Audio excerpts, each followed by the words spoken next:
श्रीरणिनाथ सद्गुरु श्री साई बाबा की जय.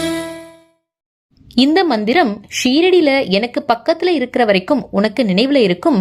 ஆனா இங்கேருந்து வெளியேறின உடனேயே நீ மறந்து போயிடுவ. எப்படி இருந்தாலும் அவருடைய வலது காதுல பேசும்போது உனக்கு அந்த மந்திரம் மறுபடியும் நினைவுக்கு வந்து அதை ரொம்ப தெளிவா வந்து சொல்லுவ அப்படின்னு சொன்னாரு. அடுத்த நாள் காலையில ராய்கருக்கு அந்த மந்திரத்திலிருந்து ஒரு வார்த்தை கூட நினைவுல இல்ல.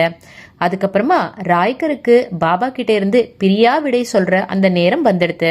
ஏன்னா பாபா முன்னாடியே சொல்லியிருந்தா இல்லையா, 21 நாட்களுக்கு அப்புறமா அவர் பிரிஞ்சு போயிடுவார் அப்படின்னு சொல்லிட்டு. அதே மாதிரி இப்ப என்ன ஆச்சு அப்படின்னா 20ஆம் நாள்ல ராய்கர் அந்த மந்திரத்தை நினைவு கூற முயற்சி பண்ணினாரு. ஆனா அவர் வந்து வெற்றி அடையல. அவருக்கு அந்த மந்திரத்துல எதுவுமே நினைவுல இல்ல.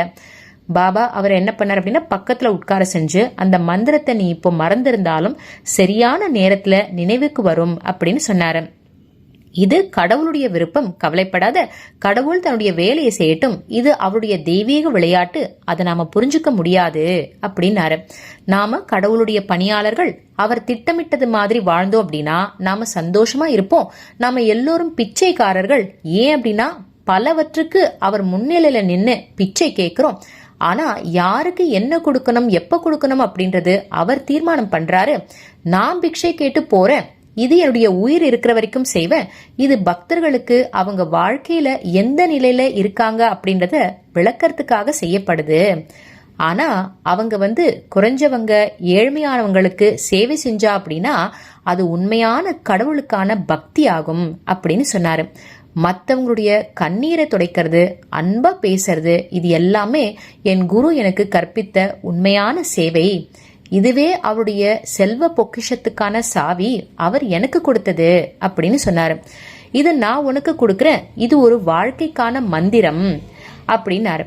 அந்த கடைசி நாள்ல, அதாவது 21ஆம் நாள்ல வந்து ராய்கர் பாபா கிட்ட வந்துட்டு பிரிய மனம் இல்லாம ரொம்ப வேதனையோடு இருந்தாரு. பாபா ராய்கரை தன்னோடு அணைச்சுக்கிட்டு, நம்முடைய வாழ்க்கை பயணத்துல சந்தோஷமும் துக்கமும் எப்பவும் இருக்கு, எப்பேற்பட்ட கடினமான தருணமாய் இருந்தாலும் அதை ரொம்பவும் பொறுமையுடனும் தைரியத்துடனும் எதிர்கொண்டோம் அப்படின்னா நிச்சயமா அதை வந்து வென்று விடலாம் அப்படின்னு சொன்னாரு.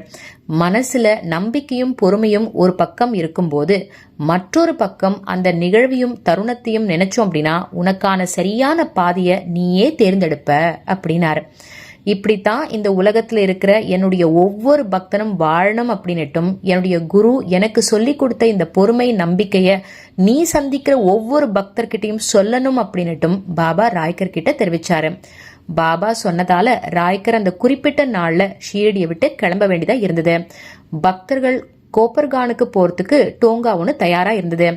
பாபா ராய்கரை அந்த இடத்துக்கு அழைச்சின்னு போய் அந்த வண்டியில போறதுக்காக வந்துட்டு உட்கார செஞ்சாரு. போறதுக்கு முன்னாடி பாபா ராய்கருடைய தலையில கை வச்சு தன்னுடைய தலையை அசைச்சு முகத்தை வருடி ஆசீர்வாதம் பண்ணினாரு. அதுக்கப்புறமா ஒரு 16 ரூபாயை கொடுத்து, இந்த லக்ஷ்மிய வச்சுக்கோ, உனக்கு உணவு மற்றும் செலவுகளுக்கு பணம் குறைவா இருக்காது அப்படின்னாரு. இப்படி ராய்கர் பாபா கூட இருந்த 21 பொன்னான நாட்கள் வந்து முடிவடைஞ்சது. 5 வருஷத்துக்கு அப்புறமா பாபா மகாசமாதி அடைஞ்சாரு.